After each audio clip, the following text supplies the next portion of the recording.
അപ്പോൾ ഓക്കെ സോഫി, കണ്ടതിലും പരിചയപ്പെട്ടതിലുമൊക്കെ സന്തോഷം, ഉണ്ണി പറഞ്ഞു. എനിക്കും. അവൾ മറുപടി പറഞ്ഞ ശേഷം ഇരുവരും ട്രെയിനിൽ നിന്നും ഇറങ്ങി 2 ദിശകളിലേക്ക് നടന്നു. റെയിൽവേ സ്റ്റേഷനിൽ നിന്നും ഒരു ഓട്ടോ പിടിച്ച് നേരെ ബസ് സ്റ്റാൻഡിലേക്ക് ചെന്ന് കോട്ടയത്തേക്കുള്ള ബസ്സിൽ കയറിയിരുന്നു. വീട്ടിലേക്കുള്ള യാത്രയിൽ നിറയെ മനസ്സിൽ അമ്മച്ചിയുടെ മുഖമായിരുന്നു. ഡൽഹിയിലെ ജോലി ഉപേക്ഷിച്ചു വന്നതാണ്, അല്ലെങ്കിലും അതൊരു താൽക്കാലിക ജോലിയായിരുന്നു. സർട്ടിഫിക്കറ്റ് കിട്ടിയിട്ട് വേണം മറ്റെവിടെയെങ്കിലും ജോലിക്ക് ശ്രമിക്കാൻ. അവൾ അങ്ങനെ ഓരോന്നാലോചിച്ച് എപ്പോഴോ കണ്ണുകൾ താനെ അടഞ്ഞു. പിന്നെ കോട്ടയം എത്തിയപ്പോഴാണ് കണ്ണുകൾ തുറന്നത്. പെട്ടെന്ന് കണ്ണു തുറക്കുമ്പോൾ മുൻപിൽ സ്വന്തം നാട് കണ്ടപ്പോൾ വല്ലാത്ത സന്തോഷം തോന്നി അവൾക്ക്. വേറൊന്നും വേണ്ട, വീട്ടിലേക്കൊന്ന് എത്തിപ്പെട്ടാൽ മാത്രം മതി. നമ്മുടെ നാട്ടിലാണ് എന്നുള്ള ഒരു സുരക്ഷിതത്വം അത് മറ്റെവിടെയും കിട്ടില്ല. എത്രയും പെട്ടെന്ന് വീട്ടിലേക്ക് ചെന്നാൽ മതി എന്നായിരുന്നു അവളുടെ മനസ്സ് നിറയെ. ആ ബസ്സിൽ നിന്നും ഇറങ്ങി പാലാ ബസ്സിൽ കയറി ഇരിക്കുമ്പോൾ മനസ്സ് നിറയെ അമ്മച്ചിയും സിബിയും സിനിയും നിറഞ്ഞു. പള്ളിയുടെ മുൻപിൽ ബസ് നിർത്തുമ്പോൾ ഓടുകയായിരുന്നു അടുത്തുള്ള ഓട്ടോ സ്റ്റാൻഡിലേക്ക്. ഓട്ടോയിൽ നിന്നും ഇറങ്ങി വീട്ടിലേക്കുള്ള പടികൾ കയറുമ്പോൾ മനസ്സ് നിറയെ പറഞ്ഞറിയിക്കാൻ കഴിയാത്ത സന്തോഷം. പ്രതീക്ഷിച്ചതുപോലെ അമ്മച്ചി ഉമ്മറത്ത് തന്നെ ഇരിപ്പുണ്ട്. തന്നെ കണ്ടതും ഓടി വന്നു. അമ്മച്ചി ഇന്ന് പോയില്ലായിരുന്നോ?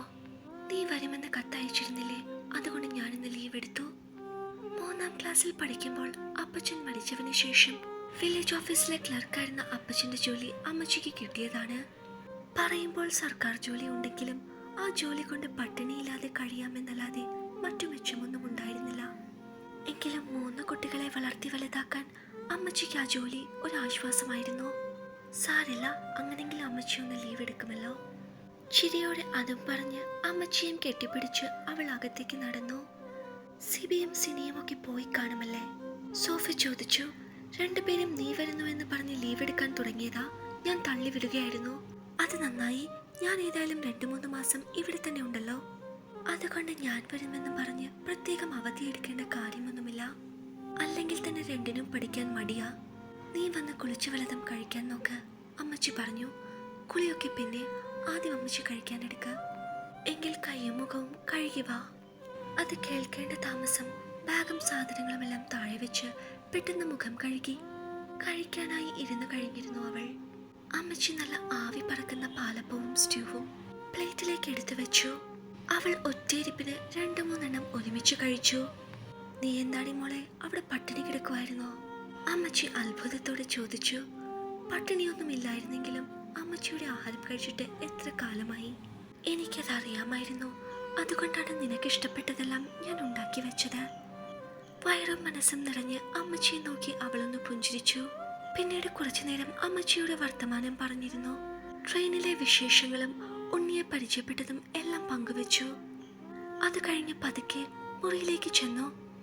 കുളിയൊക്കെ കഴിഞ്ഞ് അലമാരയിൽ നിന്നും പഴയ കോട്ടൺ ചുരിദാർ എടുത്തിട്ടു. ശേഷം 2-3 ദിവസത്തെ ഉറക്കക്ഷീണം ഒരുമിച്ചുറങ്ങി തീർത്തു.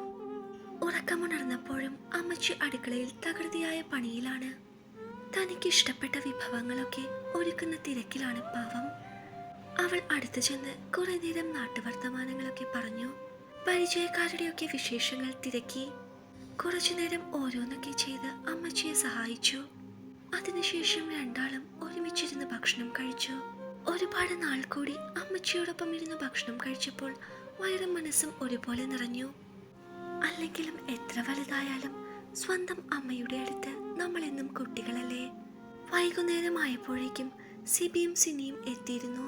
അന്നപാടെ 2 പേരും ഓടി അവളുടെ അരികിൽ വന്നു. ഡ്രസ്സ് പോലും മാറാതെ ഇരുവരും അവളോട് വിശേഷങ്ങൾ ചോദിച്ചു. ഡൽഹി ജീവിതത്തെ പറ്റി തിരക്കി. അവർ അങ്ങനെ ഓരോന്നും സംസാരിച്ച് കുറെ നേരം ഇരുന്നു. ട്രെയിൻ യാത്രയിലൂടെ പരിചയപ്പെട്ട സുഹൃത്തിനെ പറ്റി അവരോട് വിവരിച്ചപ്പോൾ 2 പേർക്കും ആളെ ഒരുപോലെ ഇഷ്ടമായി.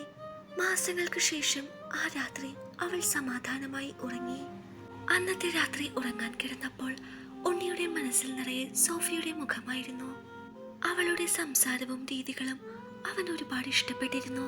കോളേജിൽ പഠിക്കുന്ന കാലത്തൊക്കെ അത്യാവശ്യം നല്ല രീതിയിൽ വായി നോക്കിയിട്ടുണ്ട്. പക്ഷെ ഒരു സ്ത്രീയോട് നല്ലൊരു സൗഹൃദം തോന്നുന്നത് ഈ 3 ദിവസങ്ങളിലാണ്.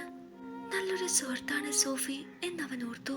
ആദ്യ കാഴ്ചയിൽ തന്നെ ഇത്രമേൽ തന്റെ മനസ്സിലേക്ക് ഒരു പെൺകുട്ടിയും തറഞ്ഞു കയറിയിട്ടില്ല. പക്ഷേ അത് പ്രണയമല്ല, എന്തും തുറന്നു പറയാൻ സാധിക്കുന്ന ഒരു സുഹൃത്ത്, അങ്ങനെ ഒരാളാവാൻ അവൾക്ക് കഴിയുമെന്ന് തോന്നുന്നു. അവൻ മനസ്സിലായി ഓർത്തു. 1.5 മാസത്തിനുള്ളിൽ സർട്ടിഫിക്കറ്റുകൾ ഹോസ്പിറ്റലിൽ നിന്നും അയച്ചു തന്നു. ഉടൻ തന്നെ മറ്റൊരു ജോലി കണ്ടുപിടിക്കണം എന്നത് പ്രധാനപ്പെട്ട ഒരു ഉത്തരവാദിത്വമായിരുന്നു.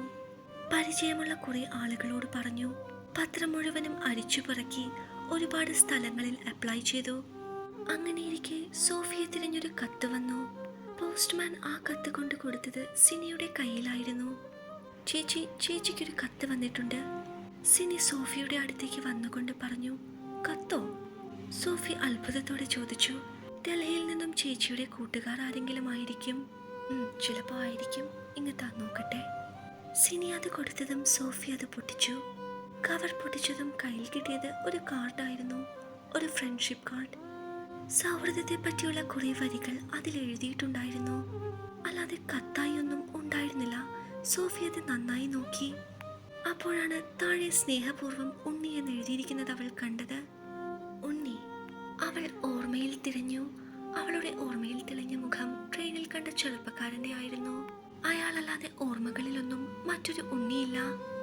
കൂടെ പഠിച്ചവരായോ കൂടെ ജോലി ചെയ്തവരായോ ആ പേരിൽ ആരുമില്ല. അവൾ ഫ്രം അഡ്രസ് ഒന്ന് നോക്കി. പ്രകാശ് നായർ എന്ന് എഴുതിയിരുന്നു. അതോടെ തന്റെ അനുമാനം ശരിയാണെന്ന് അവൾക്ക് മനസ്സിലായി. പക്ഷേ അയാൾ എങ്ങനെ? അവൾ മനസ്സിലോർത്തു.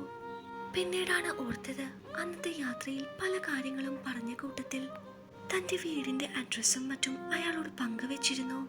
അത് അയാൾ ഓർമ്മയിൽ സൂക്ഷിച്ചിരുന്നു. അവൾക്ക് അത്ഭുതം തോന്നി. ആരാ ചേച്ചി? സിനിയുടെ ആ ചോദ്യമാണ് ഓർമ്മകളിൽ നിന്നും അവളെ ഉണർത്തിയത്.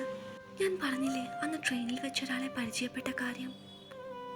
ആ യെല്ലോ ഷർട്ടാണോ? അത് തന്നെ. കക്ഷിയാണ്. ആഹാ, കക്ഷി ചേച്ചിയെ മറന്നില്ലേ? മറുപടി ഒന്നും എഴുതിയില്ലെങ്കിൽ മോശമല്ലേ ചേച്ചി? ആണോ? അപ്പോ മറുപടി എഴുതാല്ലേ? പിറ്റേന്ന് തന്നെ ഒരു ഇലന്റ് വാങ്ങി അതിൽ ഉണ്ടായിരുന്ന അഡ്രസ്സിൽ അവൾ എഴുതി. ഉണ്ണിക്ക് സുഖമാണെന്ന് വിശ്വസിക്കുന്നു. എന്നെ മറന്നില്ലായിരുന്നോ? എന്തൊക്കെയുണ്ട് വിശേഷങ്ങൾ? ജോലിയൊക്കെ എങ്ങനെ പോകുന്നു? ഞാൻ തിരിച്ചു പോയില്ല, ഇവിടെ തന്നെയുണ്ട്. കാർഡ് കിട്ടി, ഒരുപാട് ഇഷ്ടമായി. ഫോർമലായി അത്രമാത്രം എഴുതി അവൾ കത്ത് പോസ്റ്റ് ചെയ്തു. ആ കത്തിന് മറുപടിയും വന്നു. ഇടയ്ക്കിനിയും എഴുതണമെന്ന് പറഞ്ഞ് അയാൾ ആ കത്തിന് മറുപടി അയച്ചു. സൗഹൃദം പിന്നീട് വീണ്ടും കത്തുകളിലൂടെ വളർന്നു. വാക്കുകളിൽ സൗഹൃദം തീർക്കുന്ന ഉണ്ണിയുടെ അക്ഷരങ്ങൾ സോഫിക്ക് വല്ലാതെ സന്തോഷം നൽകിയിരുന്നു. നല്ലൊരു സുഹൃത്ത് എന്നുള്ള സ്ഥാനം ഉണ്ണിക്ക് സോഫിയുടെ മനസ്സിൽ വളർന്നു. അങ്ങനെയിരിക്കെ പത്രത്തിൽ ഒരു ഇന്റർവ്യൂ കണ്ടു. മുംബൈയിലെ ഒരു ഹോസ്പിറ്റലിൽ നഴ്സിംഗ് വേക്കൻസി ഉണ്ട്. ഇന്റർവ്യൂ എറണാകുളത്ത് വെച്ചാണ്. അതിന് പോകാനായി സോഫി തീരുമാനിച്ചു. വിവരം ഉണ്ണിയോട് പറഞ്ഞാലോ? ഉണ്ണി എറണാകുളത്തല്ലേ? ഒരിക്കൽ കൂടി കാണുകയും ചെയ്യാം. സോഫിയുടെ മനസ്സിൽ തോന്നി. അവൾ ആ വിവരം കാണിച്ച് ഉണ്ണിക്ക് കത്തെഴുതി. പ്രതീക്ഷിച്ചതുപോലെ അധികം വൈകാതെ മറുപടി ലഭിച്ചു. ഇന്റർവ്യൂവിന് എത്തുന്ന ദിവസം പറഞ്ഞാൽ റെയിൽവേ സ്റ്റേഷനിൽ എത്താമെന്ന് ഉണ്ണി അറിയിച്ചു. വരുന്ന ട്രെയിനും സമയവും എല്ലാം കാണിച്ച് വിശദമായൊരു കത്ത് ഉണ്ണിക്ക് അവൾ എഴുതി. ഒരിക്കൽ കൂടി അവനെ കാണാൻ സാധിക്കുന്നതിൽ അവൾ സന്തോഷിച്ചു. എറണാകുളത്ത് പോകുന്നവന്റെ തലേ ദിവസം സോഫിയുടെ മനസ്സിൽ ഉണ്ണിയുടെ മുഖം തെളിഞ്ഞു. പിറ്റേന്ന് എറണാകുളത്തേക്കുള്ള യാത്രയിൽ ഒപ്പം സിബിയും ഉണ്ടായിരുന്നു. അവനോട് പറഞ്ഞിരുന്നു ഉണ്ണി വരുമെന്ന്. ട്രെയിൻ എറണാകുളത്ത് എത്തിയപ്പോഴേക്കും കണ്ണുകൾ അവനെ തിരയാൻ തുടങ്ങി.